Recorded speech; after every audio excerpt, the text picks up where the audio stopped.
ড্যাডকে এনে সৌমের বন্ধুত্ব হাসিল করে নিল আরিয়া। হ্যাঁ বন্ধুরা, এমনটাই দেখতে পাবো গৃহপ্রবেশ ধারাবাহিকের আগামী পর্বে।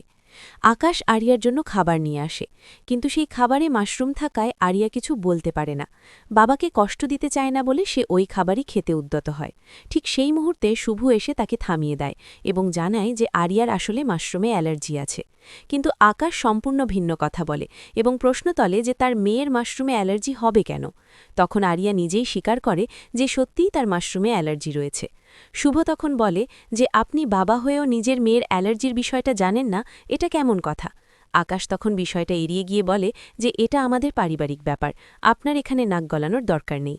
ঠিক তখনই সাজ আর ঋষি সেখানে উপস্থিত হয় এবং শুভ তাদের নিজের হাতে অনেক যত্ন করে খাইয়ে দেয়। এই দৃশ্য দেখে আরিয়া অবাক হয়ে তাকিয়ে থাকে।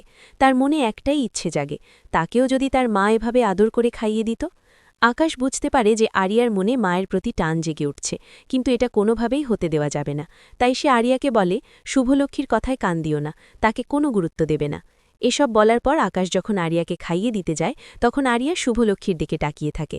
সেখানে সবাই কত আনন্দে মিলে খুনসুটি করছে, একে অপরকে ভালোবাসায় খাইয়ে দিচ্ছে। এই দৃশ্য দেখে আরিয়ার মন ভারী হয়ে যায় এবং সে না খেয়েই সেখান থেকে চলে যায়। অন্যদিকে শুভ মনস্থির করে যে যেভাবেই হোক আরিয়াকে এই খাবার খাওয়াতেই হবে। তাই সাঁঝকে দিয়ে সে আরিয়ার ব্যাগে খাবারের বাক্সটা রেখে দেয়। তবে সাঁঝকে তার বন্ধুরা দেখে ফেলে, কিন্তু সে কোনো রকমে সেখান থেকে বেরিয়ে যায়। এদিকে আরিয়ার খুব ক্ষুধা পায়, কি খাবে বুঝতে পারে না। হঠাৎ তার মনে হয় আকাশের হাতের খাবার কেন সে খেল না। তখনই নিজের ব্যাগে একটা ছোট্ট বাক্স চোখে পড়ে। বাক্স খুলতেই সুন্দর সুন্দর খাবার দেখে লোভ জাগে। মুহূর্তের মধ্যে মনে পড়ে এটা নিশ্চয়ই মিসেস রায় পাঠিয়েছেন।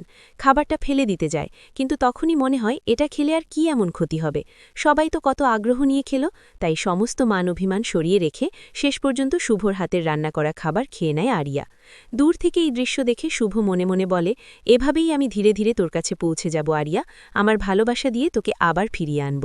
তো বন্ধুরা, তোমাদের কি মনে হয় এভাবেই তো বন্ধুরা, কি মনে হয় আপনাদের, সৌম্য কার হবে, আরিয়ার না সাজের? অবশ্যই তোমাদের মতামত কমেন্টে জানাতে ভুলো না।